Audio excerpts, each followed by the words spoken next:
Buongiorno, benvenuto. Fresh homemade pasta is quite the treat and a bit different from dried commercial versions. The far southern regions of Italy, particularly Calabria and Sicily, make pasta using only two ingredients: semolina flour and water. That's really all you need to make a satisfying traditional Italian pasta.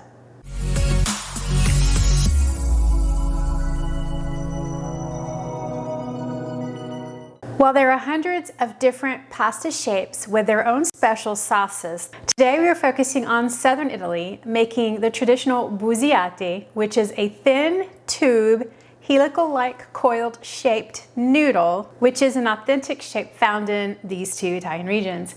Then for ease, we are just making various thicknesses of thin, long pasta like fettuccine, tagliatelle, and pappardelle.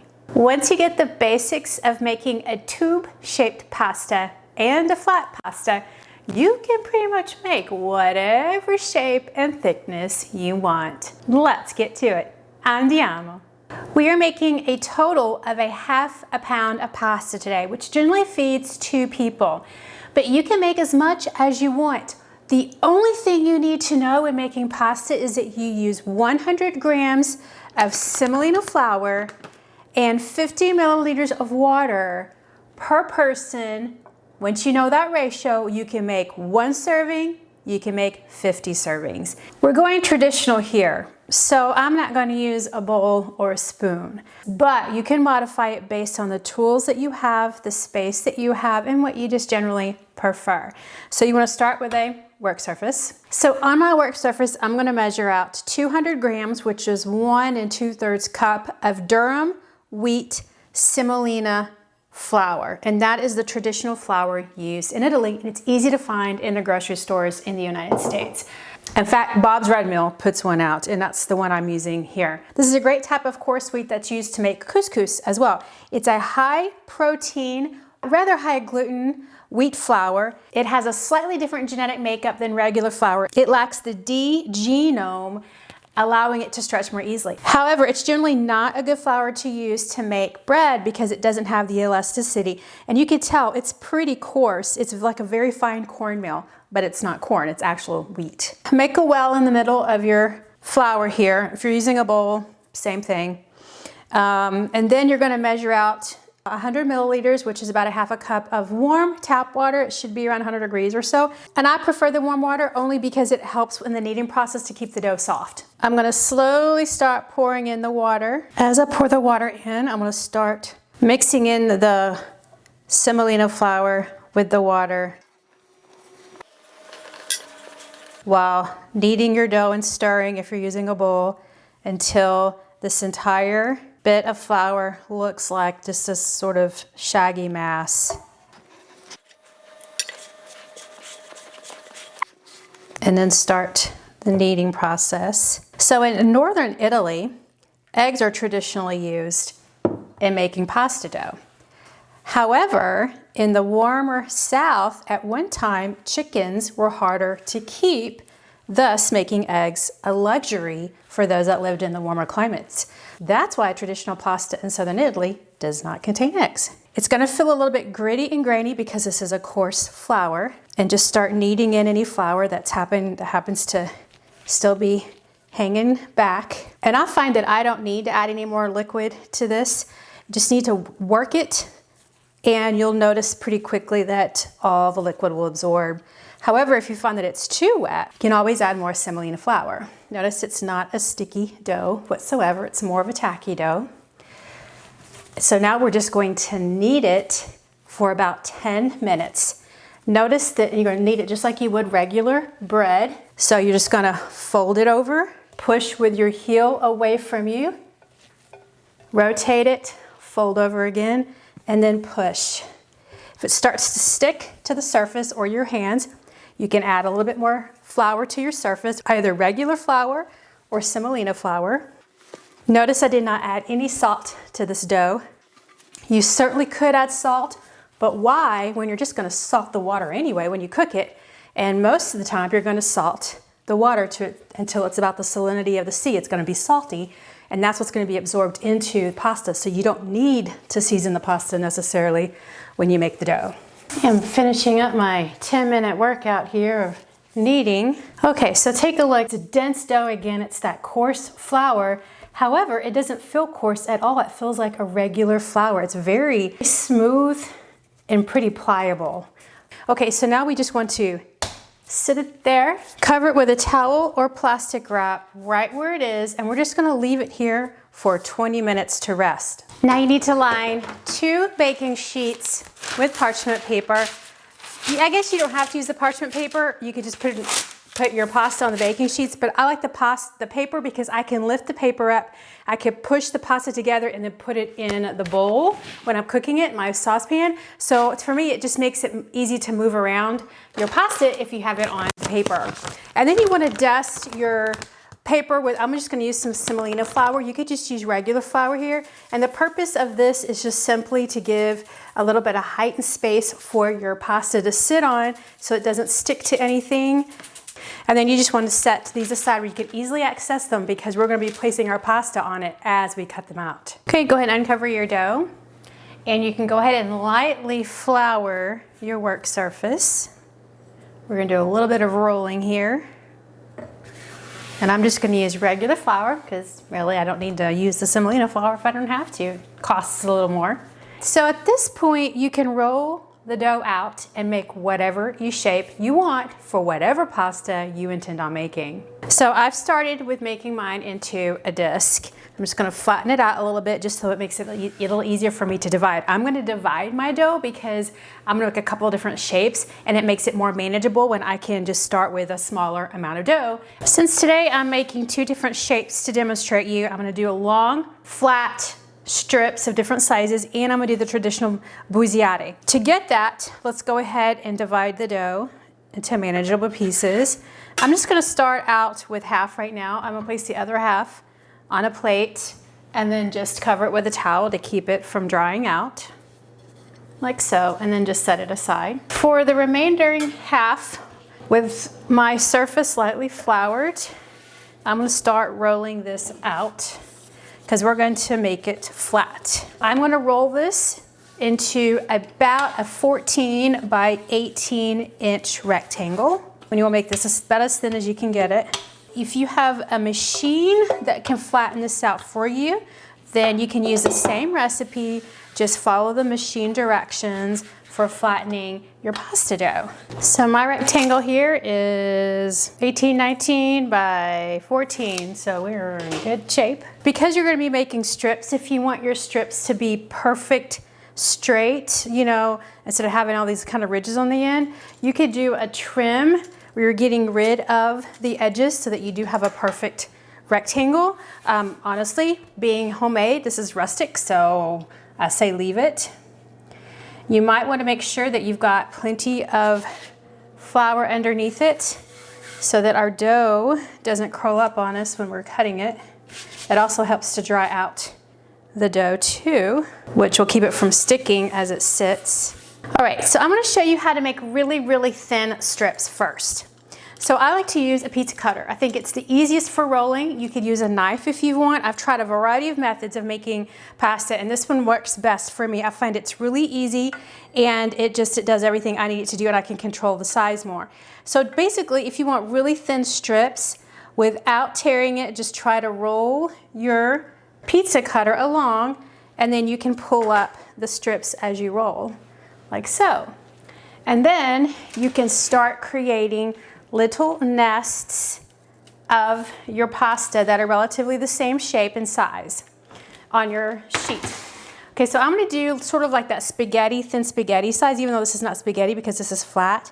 But I'm just gonna do a few of these just so you can see what it looks like. And notice how easy it is to roll with the pizza cutter.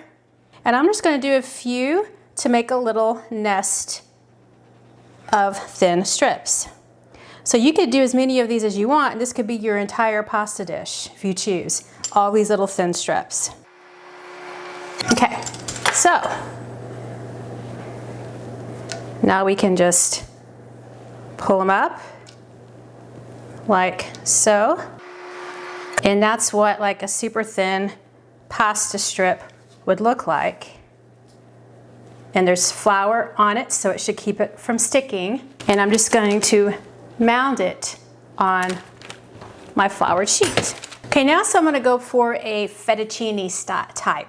Fettuccine is about 1/4 inch wide. This is homemade. When you're dealing with homemade pasta, you make this as thick or as thin as you want. And you know what? Maybe the Italian grandmothers would get mad if you kind of did your own thing, but ultimately, who's eating it? You. So I say do what you want, but fettuccine is typically about 1/4 inch thick. So if you can sort of eyeball that, and it's not that hard using the pizza cutter. Okay, so let's take a look at these fettuccine size. Okay, not bad for freehand. And then we're just gonna mound them up like we did with the thinner ones. That's a pretty mound of fettuccine. The next one is tagliatelle. Tagliatelles are a little bit wider, they're 1/2 inch. So we wanna make them twice the size of our fettuccine. So 1/2 inch, not a full inch. Okay, that might be just a smidge bigger than 1/2 inch or smaller, I don't know. Let's see, what do I have here? That's about right. All right, it's a pretty good guess. Okay, so let's look at tagliatelle. Again, a little bit thicker, a little bit wider. Notice because my board is floured well, they just pull right up. We can make our little mounds. And that, my friends, is a tagliatelle. The other one I want to show you is the pappardelle. Pappardelle is a 1 inch wide strip, so that's a much bigger one. You could always go a little bit wider than that if you want, but 1 inch is sort of typical. Okay, again, notice how easily they pull up. I just love how pretty they look when you mound them into like little nests. So if I were making one pasta dish, I would pick one size and only make that particular size pasta.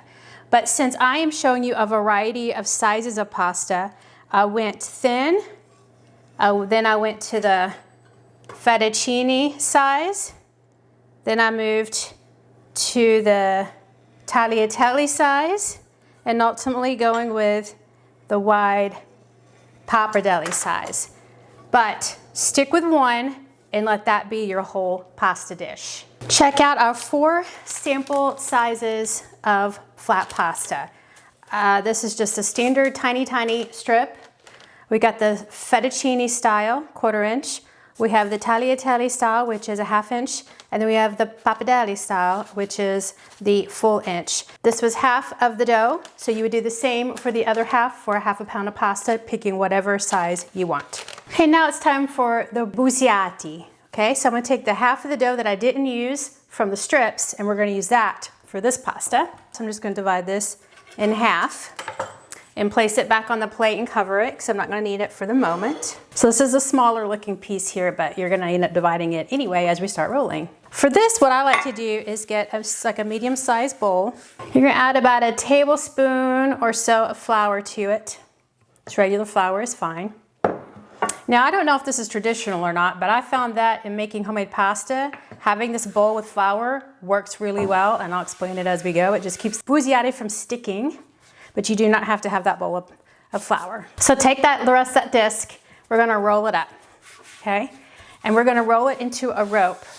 And it actually helps if you have a cleared surface to give you some friction on which to roll your dough. We're rolling this into an 8 to 1/4 inch rope. As you can see, my rope is getting almost too long for the surface that I have. So I'm just gonna cut it in half, set this aside for right now, and continue rolling this out. And I'm gonna end up cutting mine again. So you're just making thin tubes. Now to make the busiate, you want your pieces to be about 6 inches long. So I'm gonna cut mine strips there at 6 inches. And then once you cut one, and you can get a pretty good idea of what your other one should be like. Okay, cut all the way down. Now we have a strip that's like a spaghetti. you're gonna toss it in the flour. And we do that so that it doesn't stick. This is where the shape comes into play. You need a skewer, a thin straw, a whatever dowel, anything that you have. This is the best thing that I have, which is an ice pick, because I like that it's thin. It's consistently the same width all the way down. Take your wooden dowel, in my case, the ice pick. You want to hold it where one end is touching the surface. And then I'm going to take my finger and hold the top of one end of the Busiate against the dowel or ice pick. And then I'm just going to curl sort of at a 45-degree angle all the way down to where my pasta reaches the end, like so. Then you can push it together. It shouldn't stick to the surface. If you've got plenty of flour, it should be fine. Now that, my friends, is what a Busiate looks like. That is the shape of the pasta. And then it simply rolls off into your hand or your surface. And that's it, okay? So then you take your coiled noodle and then just place it on your prepared sheet. And then we're just gonna keep them separated and then place them on here as we make our coils. And then we'll repeat with each strip of rope. Just coil it around whatever device you're using. Spins very easily around it. That pretty little helix here. And then just pull out your device, whatever you're using, your utensil, leaving your coiled noodle. And you repeat that with all of your strips. Place your strips in the flour, mix it up, remove one, coil it 45-degree angle all the way down. Coil it a little bit more to tighten it up, and then just slide it right off. Okay, here's a close-up of all the pastas that we did today. Keep in mind this is a ½ pound for this whole sheet. Pick one style and make as much as you want with that one type of noodle. But just with semolina, flour, and water, you can make a variety of different pastas. You can put whatever sauce that you want, traditional Alfredo for the fettuccine, and then you know, whatever you desire for the others. For Busiate, the traditional sauce is a Trapanese pesto, which is from Western Sicily. It's a pesto sauce made with almonds instead of pine nuts like regular pesto. It contains garlic, tomatoes, basil. You could also put seafood in it. You could serve this pasta with any sauce that you'd like if you don't want to go with a traditional one.